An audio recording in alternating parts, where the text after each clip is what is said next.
নমস্কার বন্ধুরা, আমি মানস বিশ্বাস দ্য বং ইন্সপিরেশন ইউটিউব চ্যানেলে তোমাদের সবাইকে স্বাগত জানাই। অবশেষে বহু প্রতীক্ষিত অন্নপূর্ণা যোজনার যে অনলাইনে ফর্ম, সেটা কিন্তু অন্নপূর্ণা যোজনার পোর্টালে দিয়ে দিল। আমি দেখো পোর্টালেই আছি। এখানে ডান দিকে আসলে তোমরা দেখতে পারবে ট্যাপ অ্যাপ্লিকেশন, দেন ডাউনলোড অন্নপূর্ণা যোজনা ফর্ম ইংলিশ, ডাউনলোড অন্নপূর্ণা যোজনা ফর্ম বাংলায়। তা আজকের এই ভিডিওতে আমি অন্নপূর্ণা যোজনা ফর্ম বাংলাতে তোমাদের পুরো ফিল আপ করে দেখিয়ে দেবো। ভিডিওটা শুরু করার আগে একটা কথা বলবো, যারা যারা আমার এই চ্যানেলে নতুন, তোমরা চ্যানেলটি সাবস্ক্রাইব করে পাশের বেল আইকনটি ক্লিক করে রাখবে। আর একটা কথা, তোমাদের কিন্তু আগে ঘোষণা করা হয়েছিল যারা ইতিমধ্যে লক্ষ্মীর ভাণ্ডার প্রকল্পে টাকা পায় তাদেরকে কিছু করতে হবে না, ফর্ম ফিল আপ করতে হবে না, কোনো কিছু করতে হবে না। কিন্তু আজকে আমাদের রাজ্যের মাননীয় মুখ্যমন্ত্রী শুভেন্দু অধিকারী মহাশয় যখন প্রেস কনফারেন্সে এই ফর্মটাকে পাবলিশ করলেন, তখন তিনি বললেন যে না, যারা লক্ষ্মীর ভাণ্ডার পেত তাদেরকেও কিন্তু 90 দিনের মধ্যে, মানে 1 জুন, তো 1 জুনের পর 90 দিনের মধ্যে তাদেরকে ফর্মটা জমা দিতে হবে। যতদিন না পর্যন্ত তারা জমা না দেবে ততদিন পর্যন্ত তারা কিন্তু লক্ষ্মীর ভাণ্ডারের টাকাটাই পাবে। ঠিক আছে, তা কীরকম ফর্মটা আছে তোমরা দেখে নাও। এই ফর্মটা তোমাদের এবার একটা একটা করে আমি সমস্ত কিছু ভালোভাবে দেখিয়ে দিই। তা সবার প্রথমে তোমরা এখানে দেখতেই পাচ্ছ যে লেখায় আছে যে অন্নপূর্ণা যোজনা পারিবারিক তথ্য সংগ্রহের ফর্ম। সবার প্রথমে দেখো এখানে আছে যে বিভাগ ক্ষেত্র, তারপরে আছে বিকল্প বা ইনপুট, তারপরে আছে নির্দেশনা। তা প্রথমে আছে যে পরিবারের প্রধানের নাম 1 নম্বরে তোমরা দেখতেই পাচ্ছ, বা হেড অফ দ্য ফ্যামিলি। তা এই জায়গাটাই সম্পূর্ণ নাম তোমাদের কিন্তু লিখতে হবে, এবং এই নামটা কিন্তু লিখতে হবে আধার কার্ড অনুযায়ী।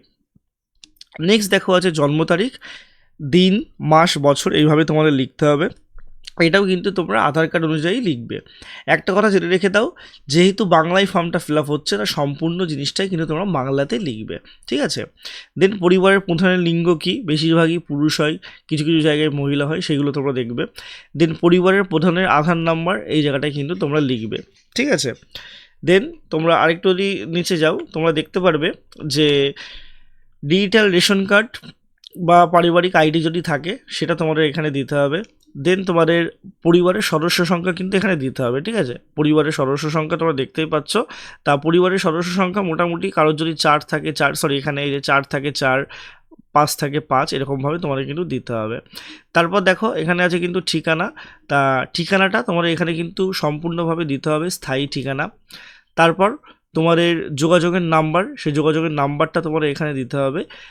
বিশেষত পরিবারের প্রধানের আধার নাম্বার সংযুক্ত মোবাইল নাম্বারটা দিতে হবে। দেখো এখানে কিন্তু বলে দিয়েছে যে বিশেষত পরিবারের প্রধানের আধার নাম্বার সংযুক্ত মোবাইল নাম্বার যেটা আছে সেটাই তোমাদের কিন্তু দিতে হবে। ঠিক আছে, দেন তোমরা এখানে দেখতে পাচ্ছ 9 নম্বরে কী আছে। 9 নম্বরে আছে যে নাম, জন্ম তারিখ, লিঙ্গ, পরিবারের প্রধানের সঙ্গে সম্পর্ক, অর্থাৎ পরিবারের প্রধানের সঙ্গে সম্পর্কিত সমস্ত কিছু এখানে দিতে হবে।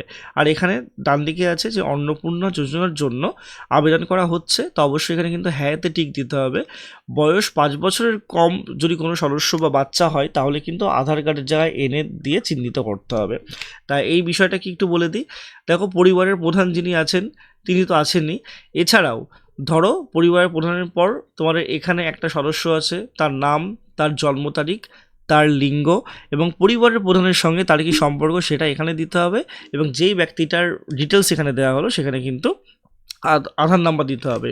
অনুরূপভাবে সদস্য তোমাদের 2, সদস্য 3 সমস্ত কিছু দিতে হবে। তোমরা দেখতে পারবে যে অন্নপূর্ণা যোজনার ক্ষেত্রে এখানে যে হ্যাঁটা দেওয়া আছে, এটা সেই সদস্যকেই দেবে যে শুধুমাত্র অন্নপূর্ণা যোজনা করছে। এটার ব্যাপার আছে কি, দেখো একজনের 3টে মেয়ে আছে, 3টে মেয়ে অন্য কোনো সুযোগ সুবিধা পান না, কিন্তু সেই পরিবারের প্রধান তার বাবা। তা সেই জায়গাটায় এই যে সদস্য 1, 2, 3, 4 যেগুলো আছে সেগুলো এখানে প্রত্যেকটাতেই তোমাদের এখানেও হ্যাঁ দিতে হবে, এখানেও হ্যাঁ দিতে হবে যদি 3-4টে হয়, এরকমভাবে জিনিসটা বলেছে। দেন দেখো 10 নম্বরে আছে যে পরিবারের প্রধান ও পরিবারের সকল প্রাপ্তবয়স্ক সদস্যদের ব্যাঙ্ক অ্যাকাউন্ট নগদ অর্থ স্থানান্তরের জন্য। ঠিক আছে, অর্থাৎ এখানে কি বলেছে যে পরিবারের প্রধান বা পরিবারের এবং পরিবারের সকল প্রাপ্তবয়স্ক সদস্যদের ব্যাঙ্ক অ্যাকাউন্ট নগদ অর্থ স্থানান্তরের জন্য। এখানে কি বলেছে দেখো এদিকটাই যে ডিবিটি ক্রেডিটের জন্য আধার লিঙ্কযুক্ত ব্যাঙ্ক অ্যাকাউন্ট প্রদান করুন। অর্থাৎ এখানে আমার যেটা মনে হয়, এখানে হেড অফ দ্য ফ্যামিলি তারও ব্যাঙ্ক অ্যাকাউন্ট নাম্বার, কোন ব্যাংকে তার বই আছে, আইএফসি নাম্বার দিতে বলেছে। সদস্য 1, সদস্য 2, সদস্য 3 সবারই কিন্তু ব্যাঙ্ক অ্যাকাউন্ট নাম্বার, ব্যাংকের নাম এবং আইএফসি কোড দিতে বলেছে। এক্ষেত্রে আমি শুধু একটা কথাই বলবো যে সবার তো ব্যাঙ্ক অ্যাকাউন্ট থাকে না, এবং প্রাপ্তবয়স্কর ক্ষেত্রে এখানে কিন্তু 18 বছরের ঊর্ধ্বে যাদের যাদের ব্যাঙ্ক অ্যাকাউন্ট আছে তাদের সবারই কিন্তু দিতে হবে। এটা কেন করেছে আমার জানা নেই, কিন্তু এই জিনিসটা কিন্তু তোমাদের দিতে হবে। দেন তোমরা যদি নিচের দিকে আসো, এখানে দেখো বলে দিয়েছে এপিক, ঠিক আছে। এপিক নাম্বার মানে ভোটার আইডি, তোমরা সবাই জানো এপিক নাম্বার মানে ভোটার আইডি, ঠিক আছে। হেড অফ দ্য ফ্যামিলি এবং সকল প্রাপ্তবয়স্ক যারা ভোট তালিকায় অংশগ্রহণ করেছে তাদের নাম্বারটা দিতে হবে। তাই এখানে তোমাদের কিন্তু সদস্য ওয়ানের জায়গায় সদস্য ওয়ান। একটা কথা মাথায় রাখবে, এই টোটাল যে ফর্মটা, এই ফর্মটা কিন্তু নির্ভর করছে হেড অফ দ্য ফ্যামিলির ওপর। হেড অফ দ্য ফ্যামিলি কিন্তু এই ফর্মের মেন, এবং তারপরে তার যদি স্ত্রী থাকে, তার যদি মেয়ে থাকে, তারা কিন্তু এই অন্নপূর্ণা ভাণ্ডারটা করছেন। কিন্তু হেড অফ দ্য ফ্যামিলির রিলেটেডই কিন্তু সব কিছু, কারণ দেখো হেড অফ দ্য ফ্যামিলির এপিক নাম্বার এখানে দিতে বলেছে, দেন বিধানসভার ক্ষেত্র এবং অংশ দিতে বলেছে, তারপর তার যদি স্ত্রী থাকে, তার যদি মেয়ে থাকে, তার যদি ছেলে থাকে, পরপর এরকম করে সবার এপিক নাম্বার এখানে দিতে হবে। দেন এখানে বিভাগে দেখো আছে যে কোন ক্যাটাগরির, কেউ যদি ইউআর ক্যাটাগরিতে হয় সে টিক দেবে এটাই, কেউ যদি এসসি ক্যাটাগরিতে হয় সেটা এটাই টিক দেবে, কারোর যদি ওবিসি ক্যাটাগরিতে হয় এখানে টিক দেবে। কিন্তু এখানে একটা নির্দেশিকায় বলা আছে যে প্রযোজ্য শংসাপত্র যেমন জাতিগত, আর্থিকভাবে দুর্বল, ইডব্লিউএস শংসাপত্র এগুলো কিন্তু থাকা চাই, লাগতেও পারে কখনো।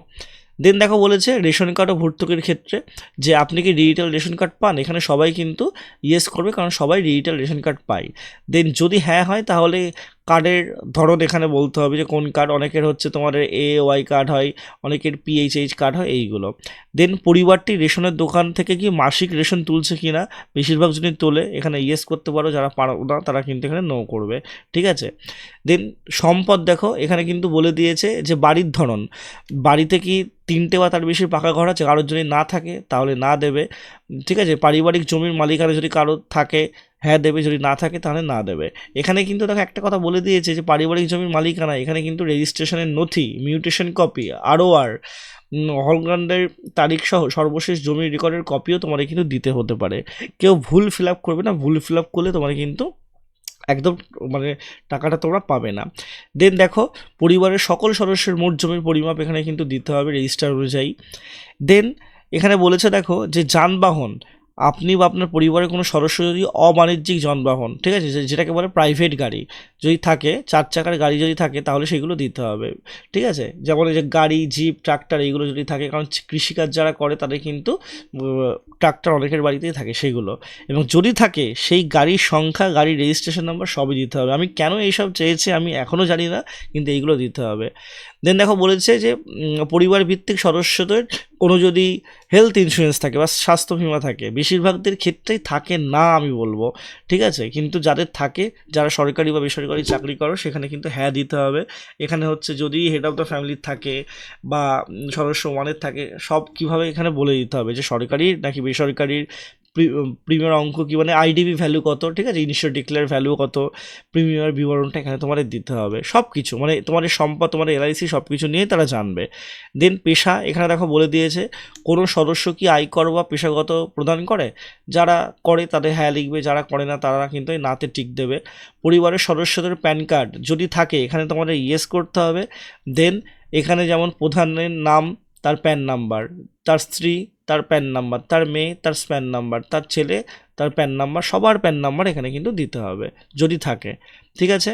দেন কর্মসংস্থানের ধরন, পরিবারের প্রধান কোথায় কাজ করে, সরকারি ক্ষেত্রে কাজ করে, বেসরকারি ক্ষেত্রে কাজ করে, বেতনভুক্ত কর্মচারী, সংগঠিত ক্ষেত্রে করে, নাকি আংশিক সময়ের কর্মরত, অসংগঠিত ক্ষেত্রে যুক্ত, নাকি পরিযায়ী শ্রমিক বা বেকার বা অন্যান্য, সেগুলো তোমার এখানে দিতে হবে, ঠিক আছে। আর একটা কথা বলে দিয়েছে দেখো, সবচেয়ে উপযুক্ত ঘরে টিক দিন, যদি থাকে প্রয়োজনীয় নথিপত্রও কিন্তু জমা দিতে হতে পারে। দেন সদস্য 1 সদস্য 2 কীভাবে সমস্ত কিছু করে, ঠিক আছে, সমস্ত কিছু এখানে দিতে হবে। সদস্য 5 পর্যন্ত এখানে টেনেছে মেনলি, ঠিক আছে। দেন দেখো পরিবারের শিক্ষিত প্রাপ্তবয়স্ক সদস্যদের সংখ্যা বা পরিবারের অশিক্ষিত প্রাপ্তবয়স্ক সদস্যদের সংখ্যা দিতে হবে। যেমন আমি যদি দিই যে শিক্ষিত প্রাপ্তবয়স্ক সদস্যের সংখ্যা হচ্ছে 3, অশিক্ষিত প্রাপ্তবয়স্ক সদস্যের সংখ্যা অনেকে শূন্য হতেই পারে, ঠিক আছে। পরিবারের প্রধান শিক্ষিত না অশিক্ষিত, যদি আমি শিক্ষিত দিই, ঠিক আছে। তারপর সদস্য তার শিক্ষাগত যোগ্যতা, সর্বোচ্চ শিক্ষাগত যোগ্যতা এখানে দিতে হবে। দেন পরিবারের সদস্য 1, সদস্য 2, সদস্য 3 যেরকম যেভাবে আছে সব দিতে হবে। দেন দেখো আছে কোনো সদস্য কোনো সাংবিধানিক পদ বা মন্ত্রী বা সংসদ, বিধায়ক, পৌর স্থানীয় সংস্থা বা পৌরসভা পঞ্চায়েতের কোথাও কাজ করে কি না সেগুলো দিতে হবে। বেশিরভাগ ক্ষেত্রে এটা নো হবে, ঠিক আছে, সেরকম কোনো চাপ নেই। কোনো সদস্য কি সরকারি পেনশনভোগী, আমি আবারও বলেছিলাম যারা পেনশন পায় সেই ক্ষেত্রে একটু চাপ হতে পারে, বেশিরভাগ ক্ষেত্রে না হয় তা না দিতে হবে। যাদের আছে তাদের অবশ্যই হ্যাঁ দিতে হবে এবং তার সদস্য সংখ্যাটা দিতে হবে। কোনো সদস্য কি জিএসটির অধীনে আছে বা জিএসটি ফাইল করে, যদি হ্যাঁ হবে হ্যাঁ, না হলে না। পরিবারের মোট বার্ষিক আয় কত সেটা তোমাদের এখানে কিন্তু দিতে হবে, মোট বার্ষিক আয় কত। দেন অন্যান্য পরিচয়পত্র দেখো বলে দিয়েছে, খুব ইম্পর্টেন্ট, এটা খুবই ইম্পর্টেন্ট, মানে মোস্ট ইম্পর্টেন্ট। সিএ আবেদনের বর্তমান অবস্থা যদি থাকে, ঠিক আছে, এটা যদি কারোর যদি না থাকে, কারো সিএ দরকার নেই, দেশের বাসিন্দা, তারা আবার কেন থাকবে, সেক্ষেত্রে সে কিন্তু প্রযোজ্য নয় দেবে। যদি আবেদন কেউ করে থাকে বাংলায় অন্য জায়গা থেকে এসেছে, আর কিন্তু তার আবেদন নাম্বার দিতে হবে, যদি ইস্যু করা হয়েছে সেটারও কিন্তু সার্টিফিকেট নাম্বার দিতে হবে, এইগুলো কিন্তু দিতে হবে। দেন আরেকটু নিচের দিকে আসো, এখানে দেখো বলে দিয়েছে যে অন্যান্য কিষাণ ক্রেডিট কার্ড, কিষাণ ক্রেডিট আরডি, তারপরে তোমাদের এমনি নর্মালি স্টুডেন্ট ক্রেডিট কার্ড, এইসব যদি কারোর থাকে সেগুলো এখানে কিন্তু দিতে হবে, মানে সব তোমাদের ইন ডিটেলসে দিতে হবে। দেন দেখো এটাও বলেছে যে যদি এসআইআর 2026-এ নাম বাদ পড়ে, মামলাটি কি ট্রাইব্যুনালে বিচারাধীন কিনা সেটা দিতে হবে। যাদের বাদ পড়েনি, বেশিরভাগেরই বাদ পড়বে না, তাদের প্রযোজ্য না করতে হবে। যাদের মামলাধীন তাদের হ্যাঁ করতে হবে, ঠিক আছে, যাদের নেই তাদের না করতে হবে, এরকমভাবে করতে হবে। দেন সবারই এইটা করতে হবে। তারপরে দেখো বলেছে বিদ্যালয়ে তোমার অধ্যয়নরত পরিবারের সকল শিশুর বিবরণ, এখানে যারা স্কুলে পড়ছে তাদের সকল শিশুর বিবরণ দিতে হবে, তারা কোন শ্রেণীতে পড়ছে, শিশুর নাম কি, বিদ্যালয়ের নাম কি, ধরন কি, সরকারি নাকি বেসরকারি কলেজে, সরি, তোমার বিদ্যালয়ে পড়ছে নাকি মাদ্রাসা স্বীকৃত বিদ্যালয়ে পড়ছে, সেগুলো তোমাদের কিন্তু দিতে হবে, মানে সব তোমাদের এখানে কিন্তু দিতে হবে, ঠিক আছে। তারপর নিচের দিকে যদি আসো, শিশুদের টিকাকরণের বর্তমান অবস্থাটা কি, এটাও কিন্তু জানতে হবে। দেখো এটা খুব ভালো জিনিস, কারণ কত শিশুর টিকা পায়নি সেটাও তারা জানবে। এই উপরের যেই জিনিসটা আছে যে তোমাদের বলেছে যে বিদ্যালয়ে অধ্যয়নরত পরিবারের সকল শিশুর বিবরণ, এখানে কারা সরকারি স্কুলে পড়ছে, কারা বেসরকারি স্কুলে পড়ছে, একটা বিরাট বড় সার্ভের ব্যাপার কিন্তু এর মধ্যে থাকছে। কিছু কিছু জিনিস ভালো, কিছু কিছু জিনিস খুবই খারাপ। দেন দেখো বলেছে আপনি কি কোনো সরকারি প্রকল্পের ডিবিটি সুবিধা পাচ্ছেন, এখানে যারা পাচ্ছেন তারা হ্যাঁ করবেন, যারা পাচ্ছে না তারা না করবেন। অনেকে কিন্তু কৃষক বন্ধু টাকা পেয়েছিল, ঠিক আছে, পিএম কিষাণ পায় অনেকে, অনেকে তোমার আরও অন্যান্য কিছু পেয়েছে, সেগুলো যদি থাকে সেগুলো এখানে মেনশন করতে হবে, ঠিক আছে, সবার প্রত্যেকটা সদস্যর। দেন যদি বাদ দেওয়া হলে কারণ কি সেগুলো তোমাদের বলতে হবে। তারপর দেখো এখানে বলে দিয়েছে শেষে যে আমি এই মর্মে ঘোষণা করছি যে ওপরের প্রদত্ত তথ্য আমার জ্ঞান ও বিশ্বাস অনুযায়ী সত্য এবং প্রযোজ্যর ক্ষেত্রে আমি সকল সহায়ক নথি প্রদান করছি, অর্থাৎ যা যা বলবে সব সহায়ক নথি কিন্তু প্রদান করতে হবে। ওপরে উল্লেখিত কোনো মানদণ্ড বাদ দিইনি। আমি অবগত যে আমার প্রদত্ত কোনো তথ্য মিথ্যা প্রমাণিত হলে সামাজিক সুরক্ষা সংক্রান্ত সুবিধা বন্ধ হয়ে যাবে, অর্থাৎ কোনো তথ্য তোমরা যদি ভুল দাও তাহলে কিন্তু তোমরা এই টাকাটা পাবে না। আর এখানে দেখো একটা কথা বলে দিয়েছে যে পরিবার বলতে এমন একদল ব্যক্তিকে বোঝায় যারা সাধারণত একসঙ্গে বসবাস করেন এবং একই রান্নাঘর থেকে খাবার গ্রহণ করেন, কারণ অনেকেই বলতে পারে যে পরিবার মানে তো একজন, এরকম না, ঠিক আছে। এবং এখানে সম্মত দিতে হবে, যে করবে তার স্বাক্ষরটা এখানে কিন্তু দিতে হবে, ঠিক আছে। এখানে যেমন আমার স্বাক্ষরটা আমি নর্মালি দিচ্ছি, এরকমভাবে তোমরা দিতে পারো, নর্মালি বলছি।